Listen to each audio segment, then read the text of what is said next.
Abrasive title, but I knew that that's what it was supposed to be, Escaping Christianity, Finding Christ. Not an indictment against God or Jesus or any of that, but sort of an expose on the system that teaches us things that are not necessarily accurate or profitable for our journey.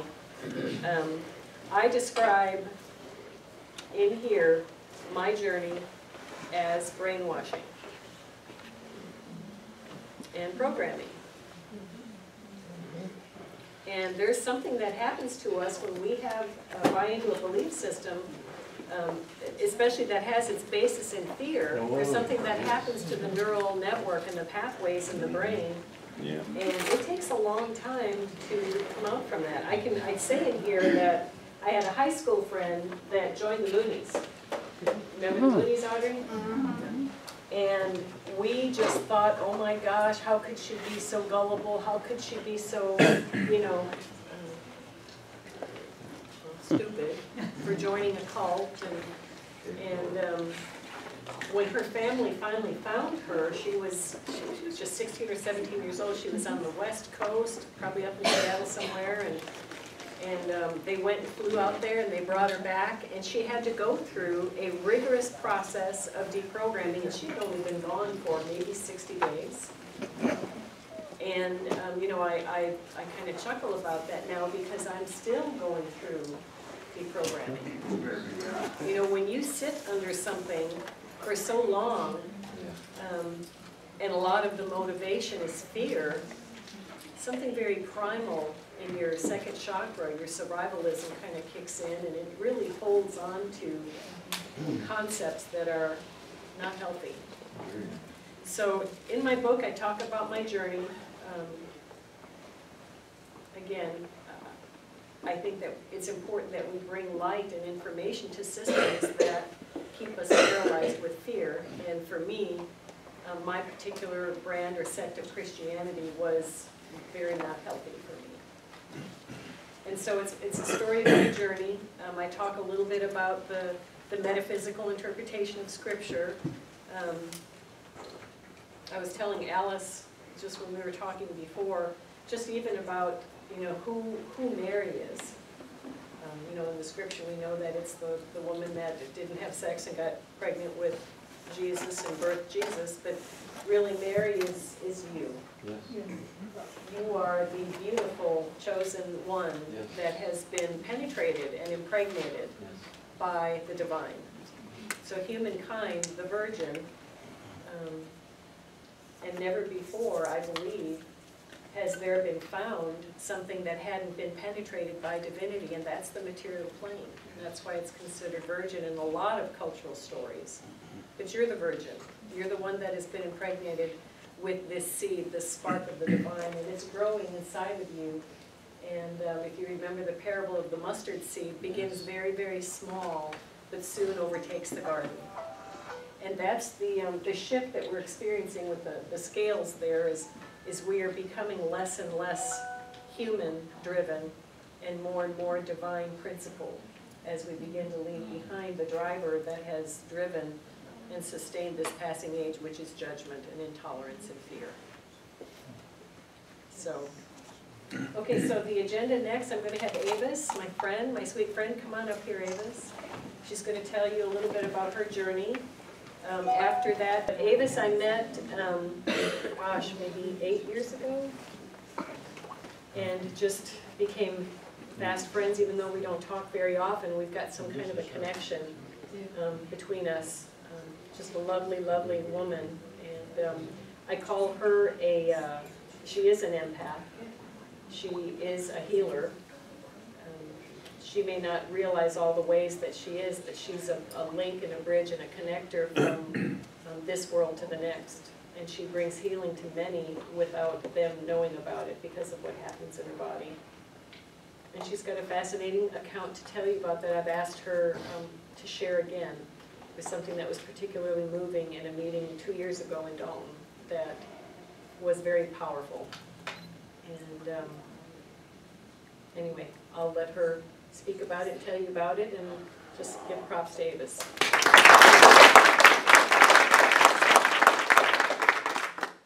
Thank you. I'm just think of the rent-a-car. And, maybe you can remember my name by that. But I was raised United Pentecostal from birth. My dad was a minister all my life. He just passed away about 3 years ago. And I've often said that I was born on a Saturday and probably in church on Sunday morning. We didn't miss. We didn't miss. So I was indoctrinated, brainwashed, whatever you want to call it, very powerfully from day one, in my mother's womb, I'm sure. And so there's things that I've had a struggle with coming out of, things there that didn't make sense. I'm of mark where I was told of a loving God that loved me and would accept me just as I was, but he couldn't wait to change me. Soon as he accepted me, he had to change me in all these things. And I was a fearful child. I would go to bed very afraid that, what if tonight's the night Jesus comes back and I did not repent of something? I might have had a bad thought. And, I mean, you know, it's terrifying for children to be raised that way. I was raised in a lot of fear because of the kind of God that they taught me about. I was raised in a lot of judgment and criticism because you have to have that in you to keep that fear going. It's just part of it. And so I have came a long way, started coming out. I sat on that Pentecostal pew as a young married girl. I was born in Oklahoma City, and when I was 8 years old, we moved to Hale. And I had to be raised in Idabel, Oklahoma, which is where did you move to Hale. That's what that area represented. I mean, little. And so I was raised there, and when I turned 18, was I 18? I think it was. When I turned 18, I got engaged, and I left Hale and went to Texas. So everybody knew that I went to heaven. I lived in Brownwood area of Texas for 30 years, raised 2 sons, and I still have one and some grandchildren there, and the other one, he got out of there as soon as he could.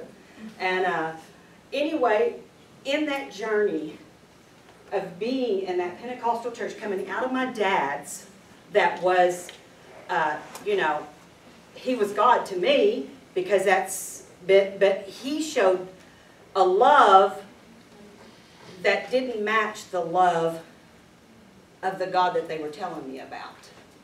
Because my daddy loved me no matter what. He loved me no matter what. But the God that they kept telling me had all these conditions, even though he was unconditional in his love. But he had so many conditions to meet that unconditional love. And I moved, had children, and as a young adult, sitting in another preacher's Pentecostal church, I would sit there and I'd look around at the people that had been there all their life, the elders in the church, that would love to get up and testify. I've been in the way for 40 years. And you want to say, then get out of the way. Right? But these people that were so baby in spiritual, every little thing they had to run and tell and whine and all that, and you're thinking, all their life they've been in this and they haven't grown any? Oh, there's got to be more to this than this. And that was started my quest. I would say, there's got to be more than this. There's got to be more than this. And God sent this precious, precious little lady that was a real estate lady in town. Somehow, she got connected in the church. I don't know if she sold the pastor that happened to be at that time a house. I can't remember. But she started coming and visiting. And that lady had more love coming out of her than anybody in that church that I had seen. And she had short hair. She had makeup on deluxe, covered in jewelry. I mean, all of these things that was the sin. Yes. So how could she have a love of God in her when she was nothing but a sinner? And and that's what I was taught. And so it made me see that God was so much bigger than what I could see. It just didn't make sense. And I started my quest of, okay, God, I want to know what you say. I'm tired of hearing what they say. I want to know what you say. And in that quest has brought me to here. It hasn't always been easy. I don't know any Greek, don't know any Hebrew. Every now and then, Lynn's voice will ring in my head and I'll hear one of his words come out. And I'm like, I don't know what that means. But I'll hear you say it. I don't know what it is. But, you know, so, I mean, I don't know. I haven't studied all of that. But I do know of my own experiences and of where I've come from and what was planted in me and what has happened in me. I have found out, like I said last night, knowledge is not understanding. Yes. And we have been getting knowledge now for a good while. And it's wonderful. But you know what? If we don't get that knowledge, we will not know to seek the understanding of that knowledge. Because you don't know to go get understanding about something that you don't have any knowledge of. Correct? You've got to have some knowledge in you to know that you want to understand it. I am one of these people that I dissect things. I want to understand our relationship. I want to see why you feel the way you feel, why you're the way you are. I look beyond. I want to see the why behind things. I'm not happy with just saying, oh, you're having a bad day. Well, why are you having a bad day? You know, what's happened to you? I mean, I want to see all the whys behind there. And so I have sought for understanding for a long time. I want the understanding behind why the knowledge is supposed to mean what it might resonate in me, and I know that's truth, but I want to understand it. Have y'all been on the internet and seen the guy that learned how to ride the backward bicycle? Yes. Mm-hmm. Our CEO of the company that I work for, a young guy, seen that video, and I had seen it before too. And what the backward bicycle is a bicycle that when you turn the handle to the right, the wheel goes to the left. When you turn the handle to the left, the wheel goes to the right. And because of the wiring in our brain, if you know how to ride a bicycle, you cannot ride that bicycle. You just cannot do it. Your brain will not let you do it. You cannot get the balance. So our CEO seen that video, and he wanted to try to figure out how to do that. And he built him one. And he worked every day for a while for 6 months before he could ride that bicycle. For 6 months. When he finally he wrote it in the office around, and he said, I'm going outside and I'm going to ride it around this building. He got out there, he's riding around, he turns a corner and this little lady's coming around the corner. And his mind looked for 1 second, he blinked up at her and thought, somebody's there, and the instant he did, he was flat on the ground again. Because he had lost the focus that he had been practicing, and his brain automatically reverted back. We got a powerful thing up here. Yeah. She talked about the wiring in the brain. It takes a long time to undo some of the wiring that has been done to us from when we were children. It took him 6 months to learn to ride that bicycle. He can ride it now, but he cannot ride a regular bike anymore. Your brain won't let you do both. He cannot ride the regular one. I got to thinking about that and got to realizing the stuff that I had been indoctrinated with from such a young age. The thoughts that I thought as a child. The ideals and the concepts that I could see that didn't make sense, and was trying to reason them through a childish mind to make sense. To an adult, it wouldn't be looking at it in the same way. But to a child, I'd see things. I had the experience of, that she was talking about one day, of hate. Growing up all my life, I was told you cannot hate. That was not to be a word in our vocabulary at all. You don't hate anything. The devil's the only thing that you're allowed to hate. You cannot hate. And yet, growing up, I didn't think I did. I didn't think I hated anybody because I would just flat shut that out of my mind. If I didn't like something, oh, I just don't like it. But I couldn't hate it. But yet I went to school as that little Pentecostal girl that had the long skirt on, the stringy long hair. And back in the days when I went to school, the girls were just beginning to get to wear pants to school if it was below 32, or 32 or below. But if they didn't have pants on, they all had skirts on that came right here. Mini skirts were in style, and the shorter they could get them, the shorter they got. I mean, all of them. Well, I got mine down here. I didn't get to wear them even up here. I couldn't even wear them. And I didn't fit in because I'm the Pentecostal little girl that doesn't fit the crowd. And it works on a little girl's psyche to not fit in.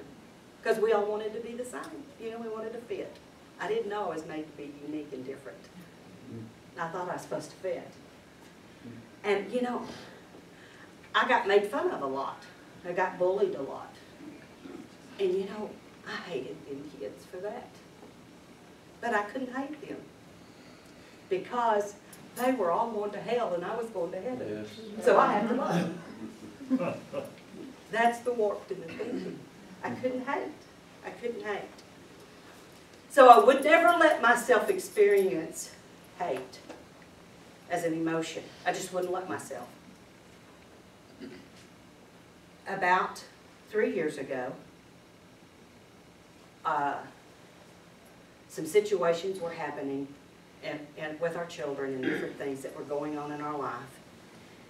And all of a sudden, I began to feel emotion of hate coming up in me.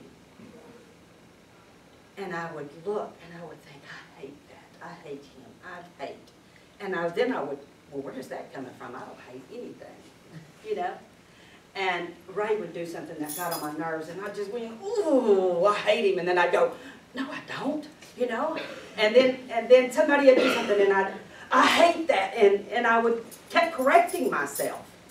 And so one morning, he comes in after he had been up. He usually gets up before I do, and he had been reading something out of one of the many books that he had gotten from that Lynn had put us onto. And he was real excited about something he had read in that book. And I had just got up, and I'm not always in the best of moods in the mornings when I get up. I need to wake up a little bit before I get to, want to know anything. And I don't drink coffee, so I mean, I can't say I got to have my first cup of coffee. But I do know that effect. But he'd come in, and I had sat down in my little chair there, my little corner, and had my laptop computer in my lap, and I was like, checking my email and going to look at Facebook, and as I'm trying to get awake, and he comes in the room and he says, can I read you something? I thought, okay. So I just looked up, and he's reading me something, and I look back down, and I look up, and I look back down, and he's real excited about what he wanted to read me. But see, he's wanting my response, too, of what he read to me. And all I'm thinking is, okay, I don't care, you know. I just want to read this. I just want to read this. And then he could tell I wasn't really getting into it. He said, but there's one more thing I want to read you. And then you can do what you're doing. And I said, okay. And I thought, Avis, set the computer to the side and listen. So I set my computer over, and I turned to him, and I listened. I couldn't tell you what he read, though. Today, I don't know. But whatever it was he was reading to me, it got us talking. And from that talk, came up this emotion. I mentioned how our emotions, every one of them are important. And we've denied feeling certain emotions because we've not known how to control them, and we've let them control us. And so we deny them because we don't know that we can control them. And I just broke down then, and I started talking about the hate that I had been feeling. And he didn't have any idea that I had been feeling this stuff. And I started just weeping, and I started saying, I hate, I hate, I hate, I hate. And it's okay for me to hate. And I just wept, and he just bent down on his knees and hugged me, and he said, just go ahead, you know, you just let me cry. And I said, I hated being that Pentecostal girl, that I had to go to school the way I was. I hated that I was raised in what I was raised in. I hated that my first husband ran around on me for 30 years. I hated, and I just would name these things that I never allowed myself to feel, because hate is not something you're supposed to experience. And in that release of just getting that out and just bringing that up through me and admitting that it was there and embracing it, that it was okay to feel it, I had such a change in my physical body. I had been carrying, I had been having so much shoulder and neck pain that I was having to go to the chiropractor pretty regular. I had massive, massive migraines from it. The minute that I let that stuff out of me, it was like something just unlocked in the back of my neck and in my shoulders, and it was gone. Because see, that's where I had carried all of that hate. I had let it stay in me. I wasn't dealing with it. I wasn't embracing it. I wasn't even acknowledging it. But it didn't go away. It was just locked up inside me. And I had such a relief from that hate. I have had very few headaches since that day. I will say I haven't had any, but I've had very few. I was sharing this in Dalton 3 years ago, and I could see, as I was sharing it, I could see this energy leaving people. I could see lights coming on because they recognized that story in themselves. And because I'm up here, open, in an open channel, and energy finds the least resistance, I didn't realize I was taking that energy. It was all coming to me. And when I got through speaking, I sat down. My chest, I've had what they have told me was a heart attack. I have 5 stents in my heart. And I know the pressure that felt like. I thought at that moment, sitting in that chair in the front there at Dalton, that my heart was literally going to explode. It was so painful. But I didn't want him to know because I didn't want to worry him. I got up and I went to the back, and I'm pacing back there, and I'm thinking, okay, what am I doing? They're fixing to have to call an ambulance because then I'm fixing to die on them. You know, I just got here. I just get up and tell them this, and then I'm going to die. You know? Oh, wow, man, they're going to believe what I have to say now, you know. And so I got Barb's attention, and she came back there, and she worked with me. Mark Eaton got up to speak, and we didn't get to hear anything he said because that whole time we were back there trying to release this energy out of me. And she started in, and we've done this more than one time, but at this time, started working it from the lower realm and bringing it up. And when it hits my heart area, it was rough, wasn't it, Barb? Changes form in the heart. Yes. Changes frequency. And then we began to, but it took us that whole hour to get this energy changed and released, where it had, people out there probably didn't even realize that they had let it go. I mean, just they're recognizing it, begin to let it go. And it came to me. And so this experience was the first of many since where I've had to go back in because of things that are happening to me and in my body because of where I've been. I copied from Barbara. I got Barbara's thing, and I guess you can see the man or the person that I drew in there. And honestly, I intended to only paint in the color of him. I couldn't stay in the line, so I just did like Mark did.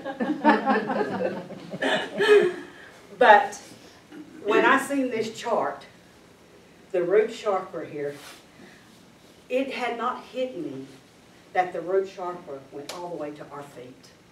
It just hadn't hit me that before, in our hands. That's a lot of hell we've got to go through right there. Look at all that hell. Our body carries a lot of it.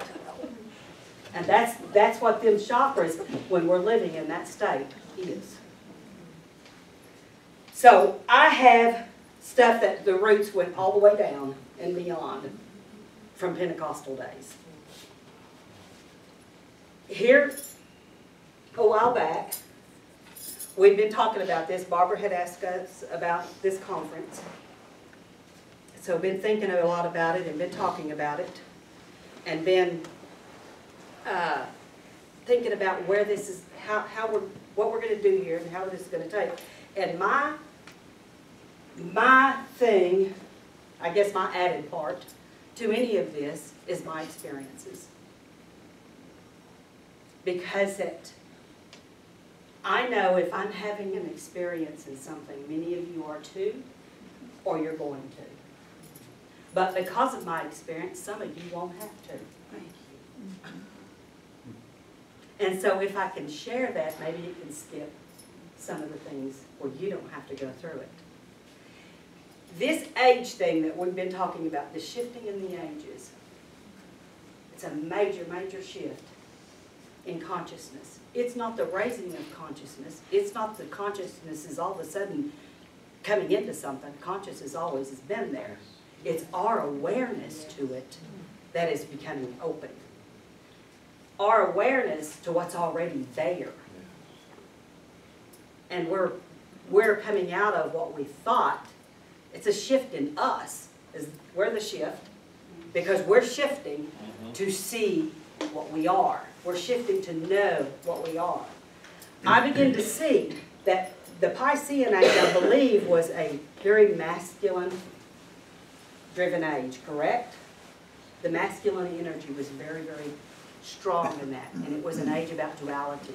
It was an age, and there's nothing wrong with that, because in duality, we saw us and God, me and you, us and them, all of these things that were separated from us.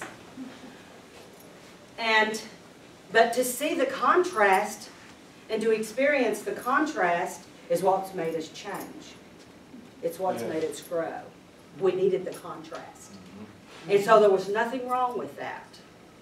Well, we're shifting now from seeing the contrast as you and me being separate as we're one. The oneness in it all. There's no race, there's no gender, there's none of them boundaries. No country, none of them boundaries. Because we're seeing that we're all one. We're all one.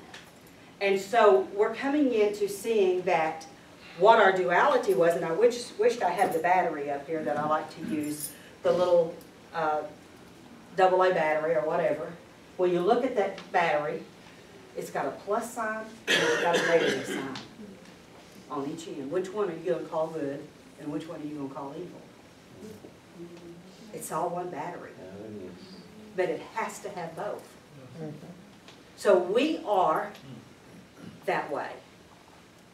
We may have the male and the female. We may have the different races. We may have the different religions. We may have the different ideas, the different beliefs. But we're all still one.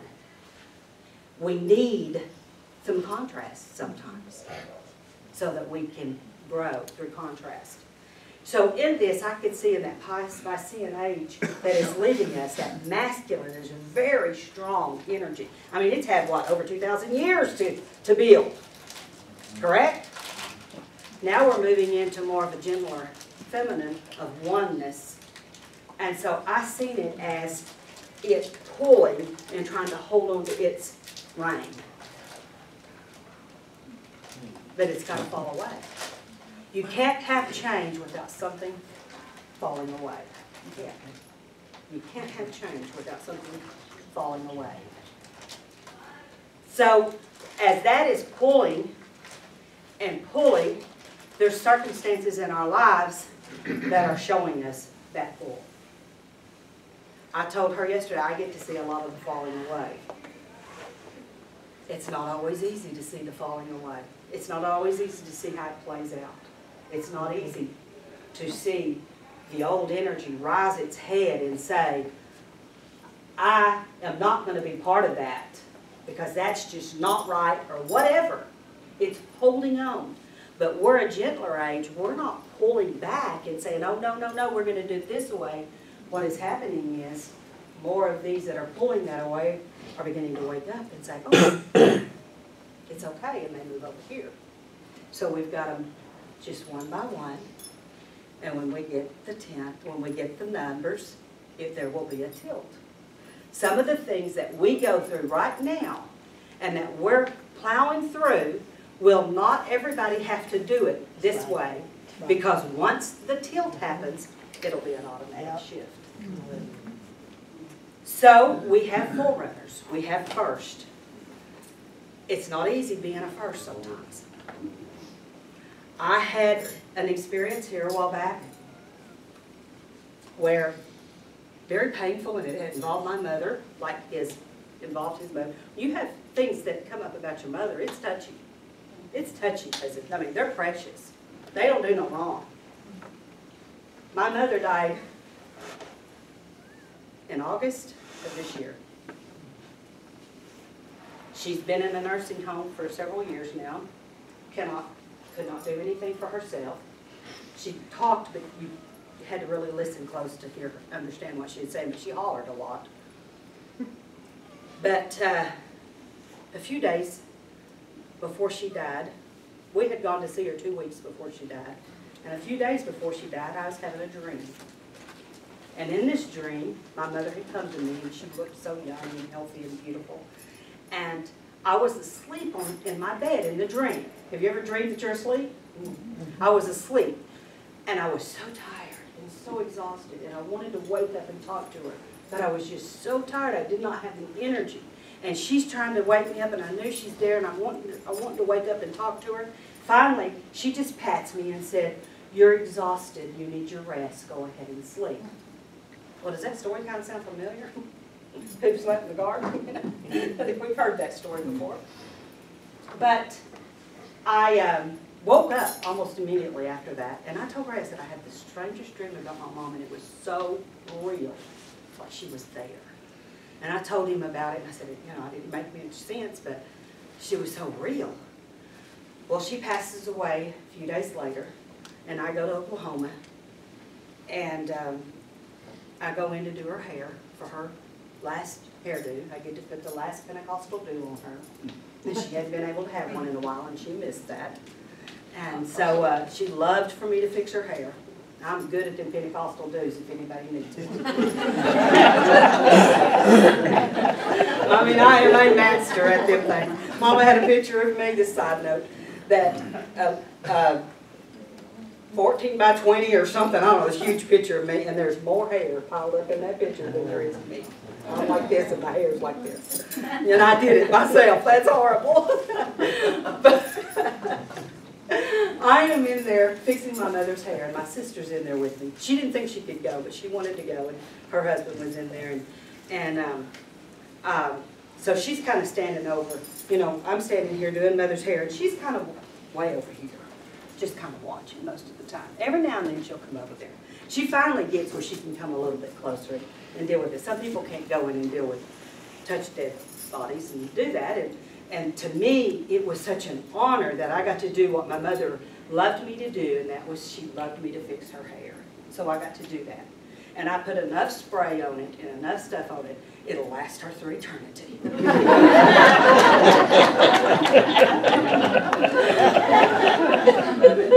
fact, the funeral director came came out and said, whoever did her hair sure did do a good job of making it stay. Said most of the time it falls before we ever get them out here. Said, you did a good job. And I said, yeah, that hairspray is wonderful, isn't it? But as I'm fixing her hair, my sister says, Avis, I forgot to tell you.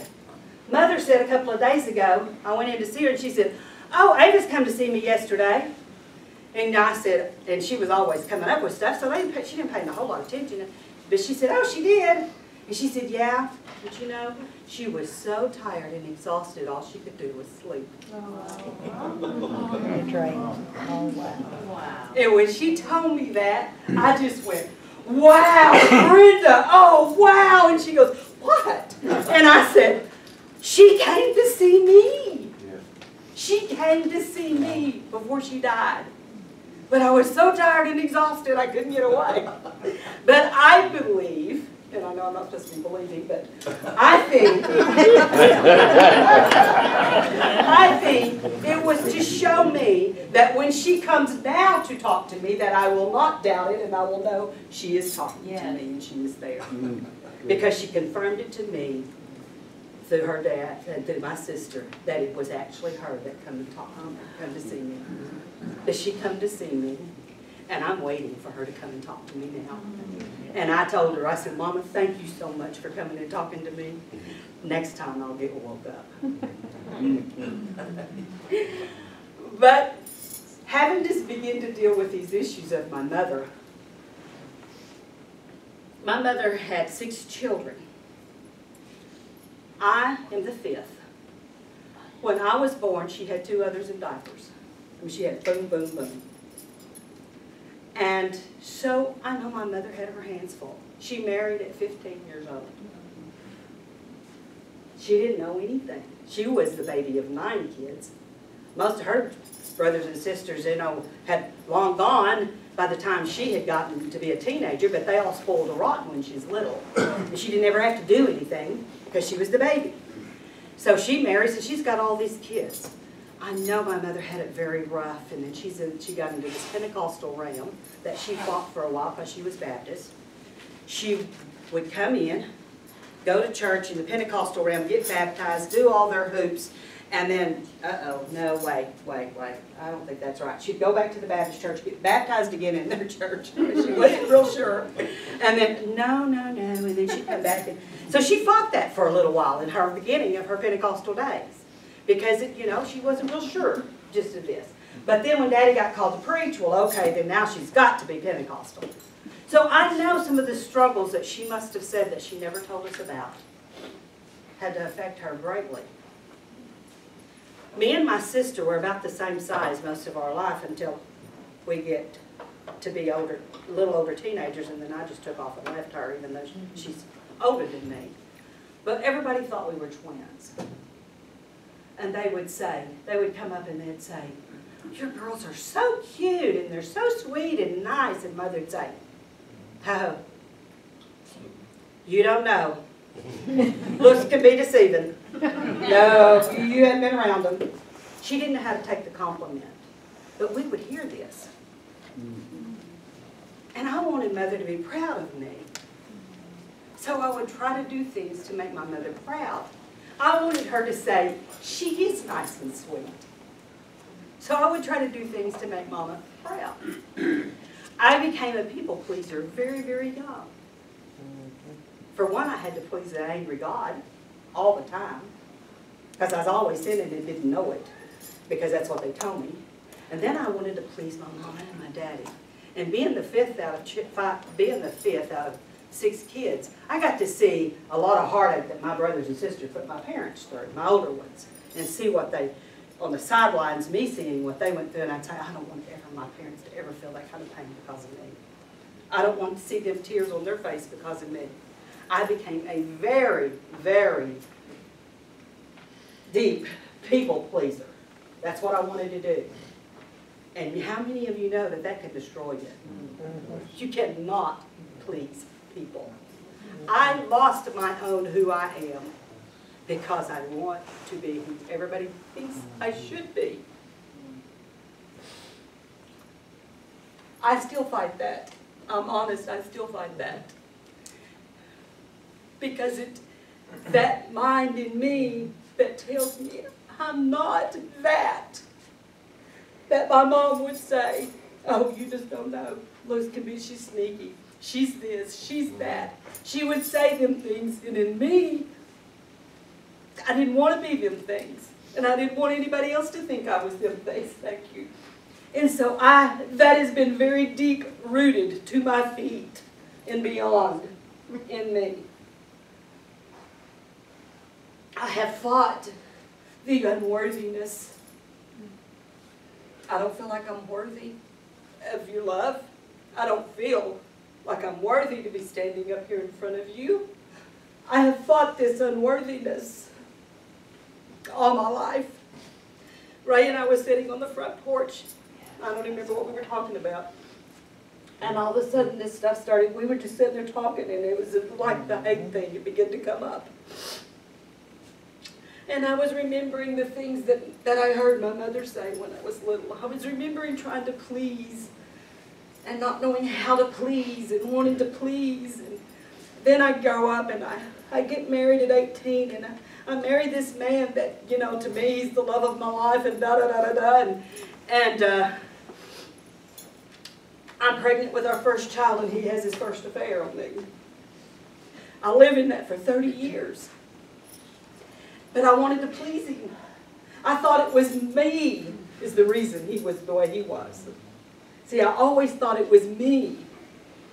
So I wanted to please him. And I stayed there 30 years trying to do that before I finally realized he's got problems that are his, not mine. You know, that I don't have to fix that. That's his to deal with. I got to deal with mine. Mine is to try to please, and it began to wake me up. So when I get out of that,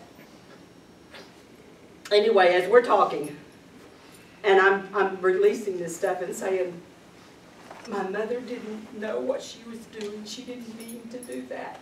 I know she loved me with everything in her. She didn't mean to make me feel like I wasn't worthy. She didn't mean to make me feel like I needed to please her all the time. She didn't mean to make me feel like I wasn't loved. But see, a child doesn't know how to reason like an adult would. I didn't know. That's not what Mama meant. But I thought it was. So I began to release these things in me again.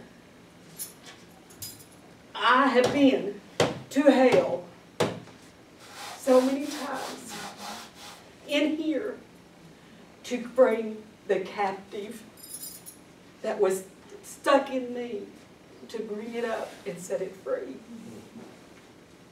When I can bring it to here, I can change that energy. Every one of us, I promise you, has stuff stuck in us. And we can go, just like Mark said. He didn't really, he buried it. You think it's gone. Oh, yeah, I've dealt with that, that's gone. And I thought that too. After I got through with that, I said, I think I'm going to get up in College Station and I'm going to say, I challenge you all to go to hell.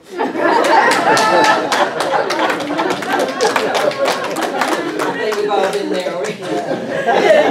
And that I knew, that everybody's been there already. And so, but, sorry, I didn't mean to get emotional. I wasn't going to do that. That's good. Release. But to experience some of the things that we have had to go through and to let it go. That song Frozen came out at a good time, didn't it? Let it go, let it go. You know that movie in Frozen? But to let these things go, they change your health, they change your mental attitude, they change your whole attitude. They just change you. They change you. And here's what they do. They make you more open to receive more of what you're really wanting to receive. And that is the love that you are. Teach you to love who you are. That has been my struggle, I'll be honest with you, is to love who I am. Because see, I see myself as that little Pentecostal girl that wasn't good enough. That's not who I am. I am a being of light. And I am so much more than that. I told you about the bicycle to tell you about the brain wiring. She mentioned changing the wiring. We may have these experiences and we may let these things go, we think. But if our brain wiring has not been changed, we will fall right back into the same stinking rut again. That is until we have enough tilt, so we don't go there no more. We won't have to. And when we have that tilt, others will be able to come out of that without having to go through what we've gone through. It'll be a shift, it'll be a change. We're in this shift, we're in this changing of the age to know who we are, to know who we are. I have gone through many of this, and I'm sure y'all have too, and me telling my story makes you remember times that you've done something similar to that that you had forgotten about, or that you know, oh yes, yes, yes, that's what that was, or whatever. I decided that because I don't always live out of my heart, this was powerful. I loved this. I don't always live from this one. I live from this one a whole lot. I mean, I'm just going to be honest with you. I wished I could stay over here in this heart area. I wished I could, and I try. But most of the time, I'm using that brain, trying to reason and think it out. So I made myself a little recording. I walk nearly every morning, about 5 miles usually around in our place. So I made my voice. One morning I started doing the round, and a whole complete round I said, the divine that all that is would have me know I am worthy. I am beautiful. I am deeply loved. I am safe, and I will always be taken care of. And I said that over and over and over for 15 minutes. I walk and I listen to it again. And then I hit replay and I do it again. I have tried to do that at least 30 minutes, if not more, every single day, because I'm going to change that wiring in my brain, where I will no longer think I am not worthy, that I am not loved, that I'm that ugly little Pentecostal poor little girl, and that I've got to please to be safe. I got to please to love. Because you know what? You are worthy. You're very valuable. Every experience that you have gone through is of great value to you. No matter what you see it as today, no matter what you've seen it as then, no matter how much pain it brought, it is of great value to you and to all. I am valuable, I am worthy, and you're very beautiful. We're very beautiful. If we could see who we really were, I am not the shell. I'm not the clothes. I'm not the tags. I'm not the boxes. I'm much more than that. And that is a beautiful being. And I am so deeply loved. You are so, so deeply loved. So deeply loved that you will never, ever be forsaken. You will never, ever not be safe. You will always be taken care of. When the circumstances make us seem that we're not safe, or that I've got to worry about how am I going to take care of tomorrow? What am I going to do tomorrow? When we get into that frame of mind, we take it totally out of the heart space and back into that reasoning, and then we just fall apart. And we've got to fix it. We store stuff in our bodies that causes our bodies harm. That's right. And in this age, we're not going to be able to bring that stuff with us. It's got to go. It's got to shift. It's got to be released. And sometimes you have to deal with it yourself. Sometimes there's others that can help you deal with it. Sometimes there's others that will do it for you, and you won't even know it. that you have to stop and take your own responsibility for your own stuff. Everything that comes out here outside of me, when Ray does something that challenges me, aggravates me, he does it a lot. When he does that, I can't look at him and say, if you had not done this, I would not have, you're making me feel this way. I cannot do that now. I have to look in here and I have to say, wow, what is that hidden in me that makes me feel this way? What is that I need to look at in me that makes me not want to have to deal with that, or that sees that like that? It's not his problem, it's my problem. He's got his own stuff he's got to deal with, and I'm a reflection to show him them. But he's a reflection to show me. And I have to take the responsibility of my own self, of my own reaction to whatever action was done. We have to do that. We can no longer say it was Mother's fault. We can no longer just say it was the church's fault. We can no longer say it's the government's fault. It's that man's or that woman's fault. We can no longer say if my kids had been better, if you know, all of this stuff. We can't do that anymore. We have to say, what is it teaching me? What is it showing me what I need to work on? What is it in me that's hitting and I don't like it? It must be something I need to get rid of.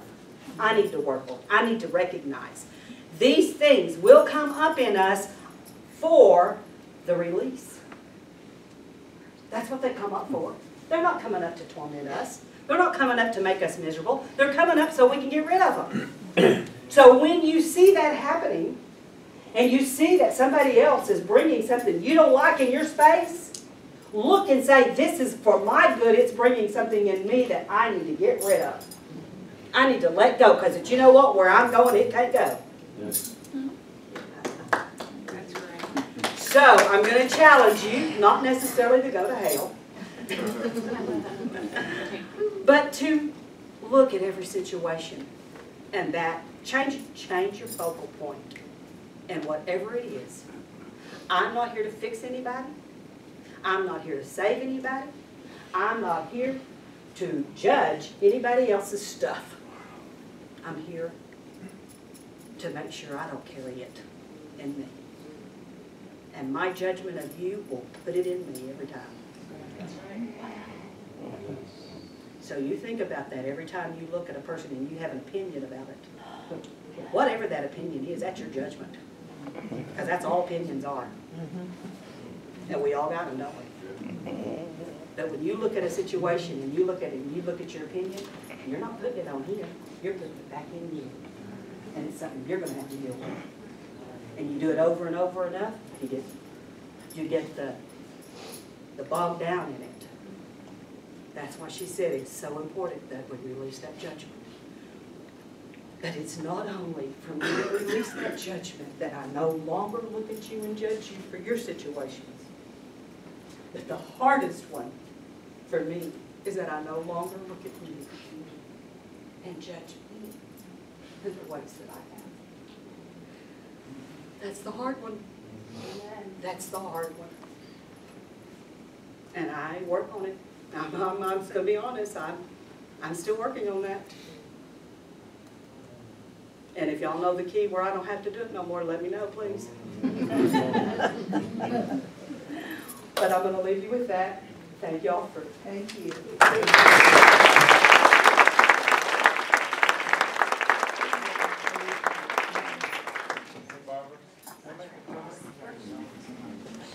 When I first started reading this stuff, I thought my life would become like a flip-flop overnight. And then all of a sudden, I started seeing the contradictions be exposed in me. And the biggest mistake that I did is I judged the contradictions. When I judged them, I set myself back in that spin cycle. So now, rather than judge my contradictions, I just let them be revealed. And it has come a long time for me to understand that when you know your true identity, These things are revealed because of what you know, Yes. not because of what you don't know. So I just, when this stuff comes up, do not judge it. Hold it in contemplation. Hold it and observe it. Learn from it. But the second you judge it, then you become your contradiction rather than your truth. That's right. Thank you. I want to say just a few things before we head out for lunch. But first of all, I want a very, very, very special person, two people, to stand up and be acknowledged, because many of you have never met my youngest son, Keith. That's Keith. Yay! And his lovely girlfriend, Courtney. So when I get to travel around the country and speak, they know who you are.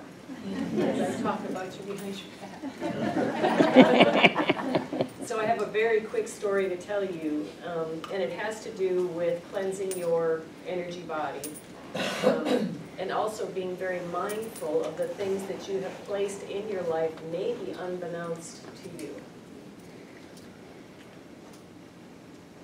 So I have my middle son is named Chris, and Chris was over in Iraq, as many of you know, and when he came back a little different. And of course you know that he experienced a traumatic motorcycle accident where he lost his left arm and leg. But there was something different about Chris. I mean, when you experience a war situation and when you're in theater, things change in your psyche. You know, when you're continually subjected to fear and the threat of hell, things change. And so he came back with PTSD. Anyone familiar with PTSD? Yep.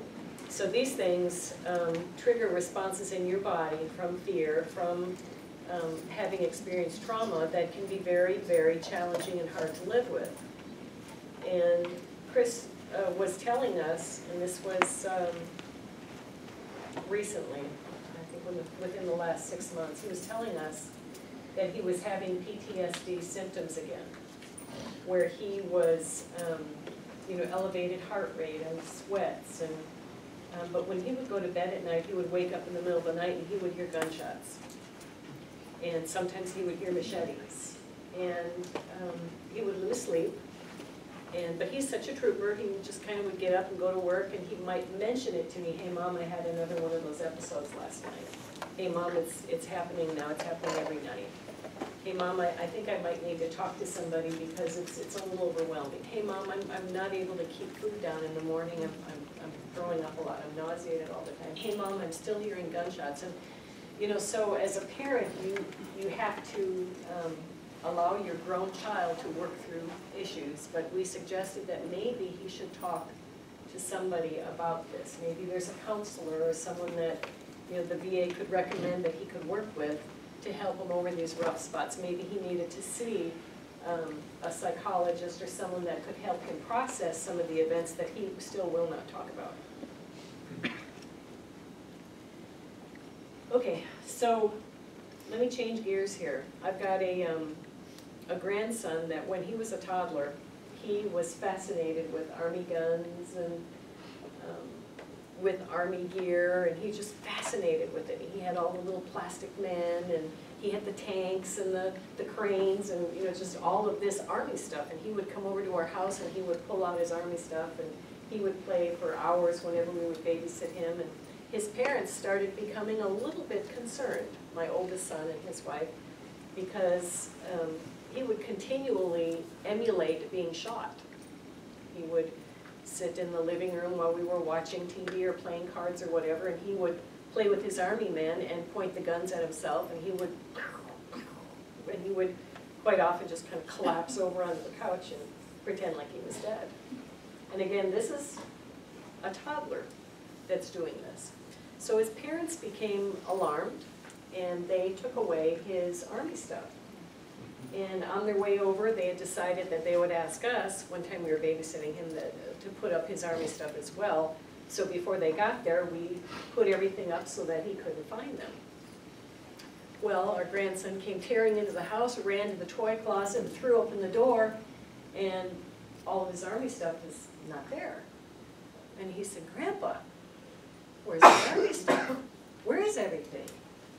And Lyle, being the good grandfather that he is, said, well, sweetheart, you were getting a little crazy with that stuff.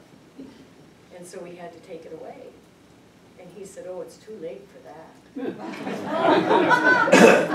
And this is a toddler. And so he had played with this, with his Army guys, and had pretended to be shot so many times. And this was fascinating to him.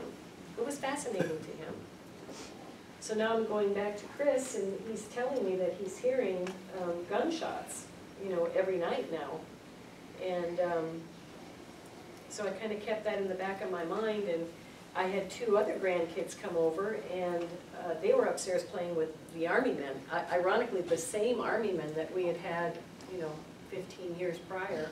They're now playing with them, and I told them, I said, you know what your older brother used to do?